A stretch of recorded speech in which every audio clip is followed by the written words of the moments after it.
موت کے وقت جتنے یہ لیم ایکسکیوزز انسان کہے گا نا، کاش میں دنیا میں دوبارہ بھیج دیا جاؤں، کاش مجھے موقع مل جاتا، میں نیکوکاروں میں شامل ہو جاتا، یہ جتنے بھی لیم ایکسکیوزز ہیں، کاش اللہ تعالیٰ مجھے زبردستی ہدایت دے دیتا تو میں ہدایت پہ ہوتا، ان کے جواب میں اللہ تعالیٰ نے یہی ہم پر مہربانی فرماتے ہوئے موت سے پہلے ہی اس کا جواب دے دیا. سنیں، بلا قد جاءتک آیاتی، کیوں نہیں اے انسان تیرے پاس میری آیتیں تو آئی تھی، قرآن کی شکل میں اتنی بڑی دھمکی تو آئی تھی، فکذبت بہا، تو اس کو جھٹلاتا رہا.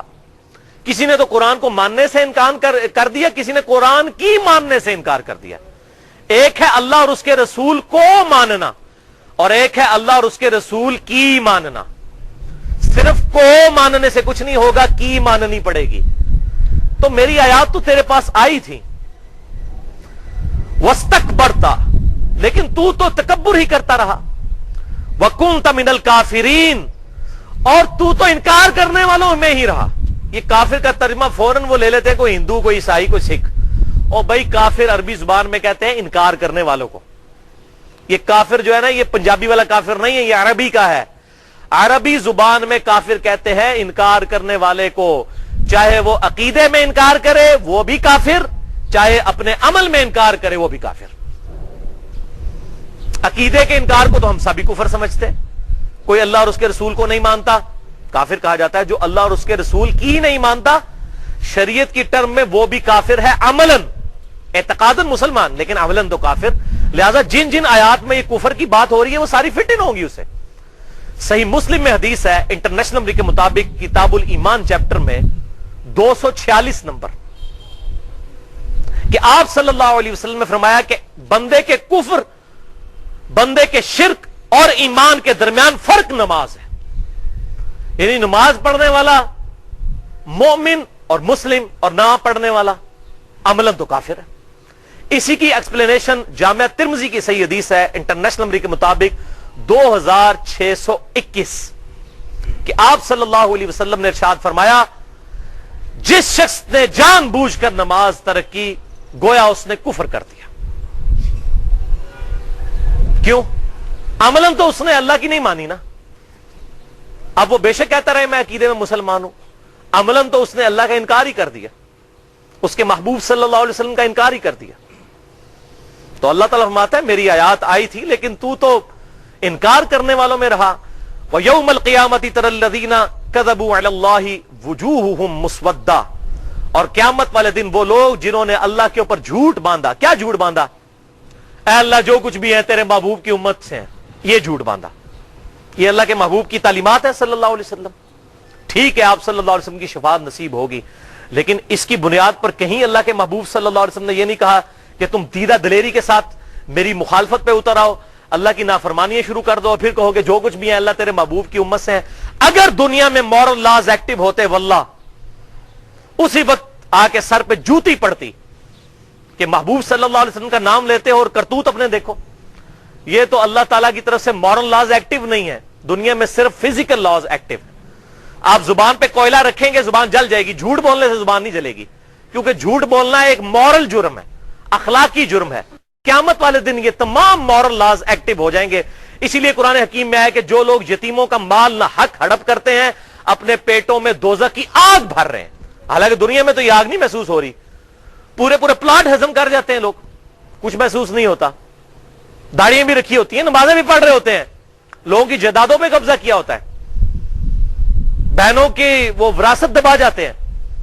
بڑا بھائی ہے تو چھوٹے بھائیوں کی جائیداد دبا لیتا ہے، اور جنازہ بھی ہزاروں لوگ پڑھ جاتے ہیں، اور لوگ کہتے ہیں بڑا خوش نصیب ہے. یہ تو اللہ تعالیٰ کی بارگاہ میں تو اس کا کوئی کرائٹیریا یہ والا تو نہیں ہے نا. اپنے پیٹ میں دوزخ کی آگ بھر رہے. تو یہ مورل لاز اگر ایکٹیو ہوتے نا تو اللہ تعالیٰ دنیا ہی میں ہی بتا دیتا. جب کوئی کہتے ہیں نا جو کچھ بھی ہے اللہ تیرے محبوب، یہ اصل میں پتہ کیا ہم کیا کہہ رہے ہوتے ہیں؟ اللہ اسی بندے دا پتر کو نہیں بننا، جو لولے لنگڑے بے نمازی تیرے نبی دے نافرمان ہے این جی سانو چک لے، این جی قبول کر، اسی اپنے آپ سیدھا کو نہیں کرنا، یہ کہہ رہے ہوتے ہیں اصل میں. تو محبوب صلی اللہ علیہ وسلم کی نسبت کا خیال بھی اللہ تعالیٰ ہمیں رکھنے کی توفیق دے، آمین. تو قیامت والے دن وہ لوگ جو اللہ پر جھوٹ باندھتے رہے، وجوہہم مسودہ، ان کے چہروں پر سیاہی چھا رہی ہوگی. الیس فی جہنم مثوی للمتکبرین، کیا جہنم تکبر کرنے والوں کا برا ٹھکانہ نہیں ہے؟ کن کا؟ تکبر کرنے والوں کا. یہ تکبر کی ڈیفینیشن جو ہے نا وہ صحیح الاسناد حدیث میں آئی ہے، بہترین. صحیح مسلم میں حدیث ہے انٹرنیشنل نمبر کے مطابق کتاب الایمان چیپٹر میں 265 نمبر کہ آپ صلی اللہ علیہ وسلم نے ارشاد فرمایا جس کے دل میں رائی کے دانے کے برابر بھی تکبر ہوا وہ جنت میں نہیں جا سکتا.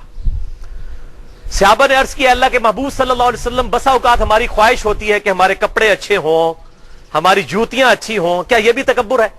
آپ صلی اللہ علیہ وسلم نے ارشاد فرمایا یہ تکبر نہیں ہے، اللہ بھی خوبصورت ہے اور خوبصورتی کو پسند فرماتا ہے. تکبر یہ ہے کہ تم حق بات سے اناد کرو اور دوسروں کو حقیر سمجھو. یہ دو چیزیں. حق بات سے اناد کیا ہے؟ اگر کوئی بات کتاب و سنت میں آ گئی اور میرے دل نے گواہی دی کہ بات ٹھیک ہے، اب میں اس کو قبول نہیں کرتا، میرا تکبر ہے، میری اکڑ ہے. اگر کسی شخص نے بخاری اور مسلم میں نماز کا طریقہ پڑھ لیا کہ آپ صلی اللہ علیہ وسلم رکوع میں جاتے وقت اور رکوع سے اٹھتے وقت رفع الیدین کرتے تھے، اب وہ کہ جی میرے بزرگ پاگل سن، ایڈے وڈے وڈے علماء غلط کام کر دے رہے ہیں. او میرے بھائیو، یہی تو تکبر ہے. اللہ کے محبوب صلی اللہ علیہ وسلم کے مقابلے پر کسی بزرگ بابے کی ماننا یا اپنے نفس کی پیروی کرنا، یہی تو تکبر اور اکڑ ہے.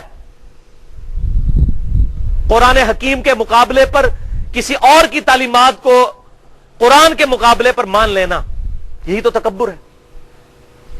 اور دوسروں کو حقیر سمجھنا. آپ مہنگا لباس پہننا چاہتے ہیں پہنے، جتنا مرضی پہنے، لیکن اس کے مقابلے پر کسی دوسرے کو حقیر نہ سمجھیں. جس کو اللہ نے نہیں دیا تو اسے نہ دے کر ازمایا، آپ کو دے کر ازمایا. اس کی بنیاد پر کسی کو حقیر جاننا، یہ اللہ تبارک و تعالی کے عذاب کو دعوت دینے والی بات ہے. یہ ہے اصل میں تکبر. اچھا لباس پہنے، بے شک پہنے، لیکن کسی دوسرے کو حقیر نہ سمجھے. تکبر یہ نہیں ہے کہ تم اچھا لباس پہنو یا اچھے دکھو، بلکہ تکبر یہ ہے کہ حق بات سے اناد کرو اور لوگوں کو حقیر جانو. وَلِعَوْذُ بِاللَّهِ تَعَالَى. اللہ تعالی ہم سب کو تکبر سے محفوظ فرمائے.